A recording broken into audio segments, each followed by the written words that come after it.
దేవుడమ్మ దేవుడు అయ్యప్ప దేవుడు 5 కొండల పైన కొలువు తీరి ఉన్నాడు. దేవుడమ్మ దేవుడు అయ్యప్ప దేవుడు 5 కొండల పైన కొలువు తీరి ఉన్నాడు. దేవుడమ్మ దేవుడు అయ్యప్ప దేవుడు 5 కొండల పైన కొలువు తీరి ఉన్నాడు. అరే దేవుడమ్మ దేవుడు అయ్యప్ప దేవుడు 5 కొండల పైన కొలువు తీరి ఉన్నాడు. దేవుడమ్మ దేవుడు అయ్యప్ప దేవుడు 5 కొండల పైన కొలువు తీరి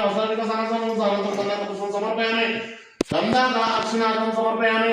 ఓం క్లీం అజరపుత్రాయ పుత్రలాభాయ శుక్రాయ మధ్యగానమ శాసనమ భూతనాదాయ భూత్రాయ తన్నో శాస్త్ర ప్రచోదయ. ఓం ధర్మశాస్త్రం